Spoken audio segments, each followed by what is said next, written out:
สวัสดีนะพบกันอีกครั้งนะกับคลิปทางห้านเกม BC น้องพระบางเนาะมื้อนี้เราจะมารีวิวเกมตัวนี้เนาะกันติดตั้งเกม Sniper Elite 3เนาะเกมนี้เป็นเกมดังเนาะทางห้านเราก็ได้ขายเรื่อยๆเนาะเกมนี้บ่ว่าผู้สิมาลงเนาะ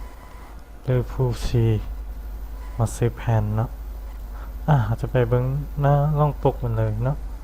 ห้องปกก็จะเป็นแบบนี้เนาะที่จริงเป็นตัวนี้เนาะตัวทางฮานามี Sniper Elite สร้างแอฟริกาเนาะ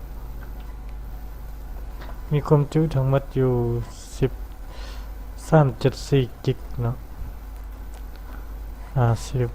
10มาเบิ่งไฟล์ของมันเนาะไฟล์ของมันจะเป็นอันนี้หลังจากที่ซื้อไปแล้วให้ทำการก๊อปเข้าไปรวมเป็นโฟลเดอร์1อันเดียวเดี๋ยวนี้เนาะแล้วค่อยทำการติดตั้งเนาะก่อนจะไปติดตั้งเข้ามารู้จักเกี่ยวกับเกมกันเนาะ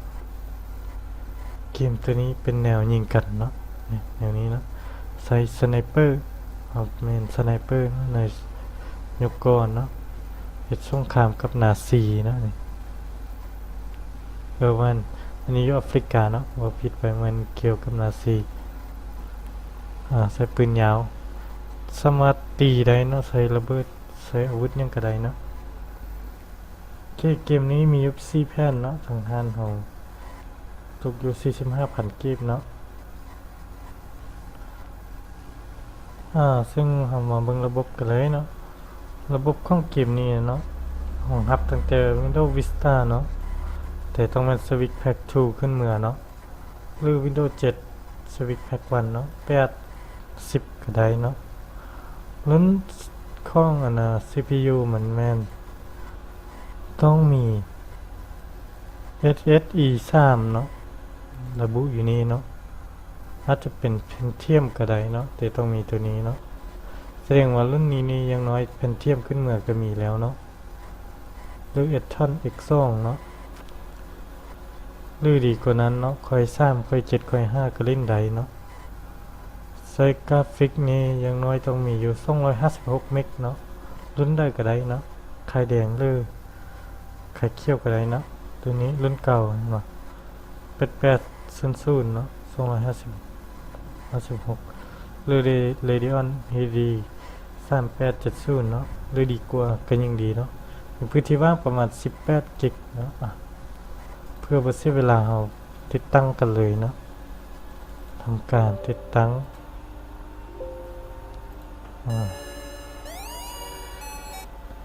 หยุดเสียงเพลงไว้นะมันจะลงไปที่ไดร์ C เนาะตอนนี้เราต้องการที่จะไปใส่ไดร์ D ตัวนี้เนาะนี่เนาะมันมีพื้นที่ว่างหลายเนาะเข้าไปที่ไดร์ D เลือกโฟลเดอร์เนาะที่เราต้องการแล้วทำการโอเค Next เนาะแล้วทำการ install เนาะเราถ้ามันจะติดตั้งสำเร็จเนาะมันก็กินอยู่เนาะ CPU สูงเนาะ48%เนาะกับแรมสามารถกดกลางมันก็ได้บางย้อนตัวได้มันแหงเนาะย้อนการอัดคลิปเนาะก็แหงส่งเราท่าเนาะเอามาเบิ่งวิดีโอเบิ่งเนาะว่าเป็นอะไรนะเกมนี้คอมโหลดไลน์คอมโหลดไลน์ที่นี่จะต้องจบสิ้นที่นี่The unforgiving terrain of the western desert.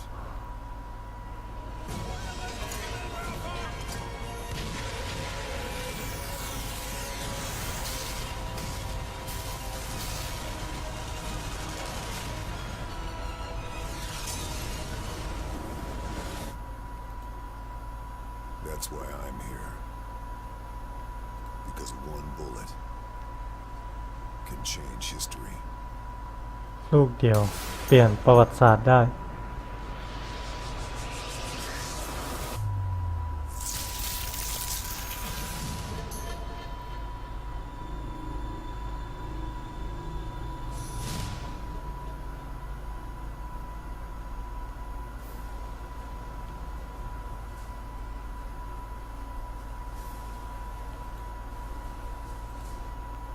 มา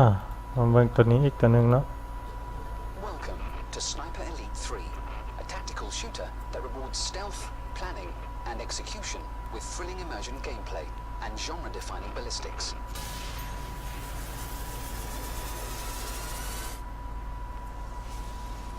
Africa, 1942. Allied forces face the overwhelming might of Germany's infamous Afrika Korps. Intelligence warned of Nazi Wunderwaffe, wonder weapons, that threatened to turn the tide of the entire war. You are Carl Fairburn, an OSS agent and elite sniper. Skilled in stealth, sabotage and ranged combat, you are as lethal up close and personal as you are from a distance. The exotic terrain and expansive environments of North Africa offer a wealth of tactical and gameplay opportunities.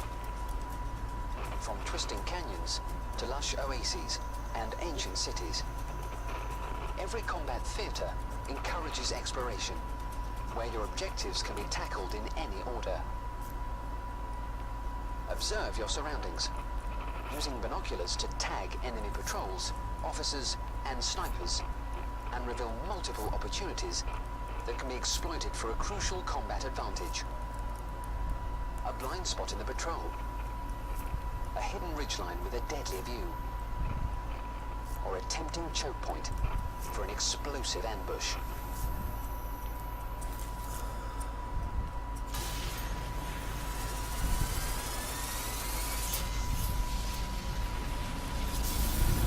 Keep to the shadows and sow chaos amongst the enemy. Hunt stragglers with silenced pistols and melee takedowns. Use various combinations of your lethal infantry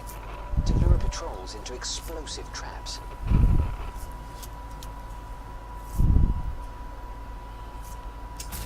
And sabotage Axis equipment to mask the sound of your rifle shots.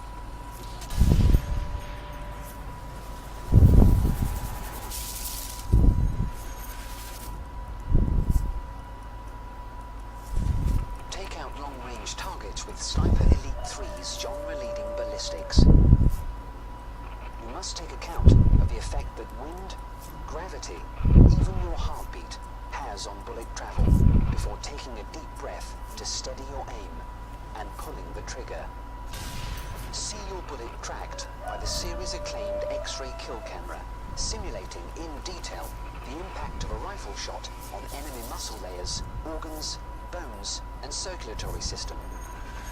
It's not just human enemies who should fear your lethal aim. Using Sniper Elite 3's multi-stage vehicle takedowns, expert snipers can pick apart mechanized foes from a distance and watch their internal destruction rendered in incredible detail. The Afrika Korps are a worthy foe, and you need to adapt quickly to survive. As your first shots ring out, enemies will head for cover. Prioritize enemy officers and snipers while you have the upper hand. Continue firing, and they will locate you, commanding soldiers to flank your position and flush you out. It's time to relocate, as the enemy zero in on your last known location. Keep a low profile, relocate successfully, and the enemy will call off their search. So you can renew the hunt on your own terms, with a new tactical approach. One bullet can change history.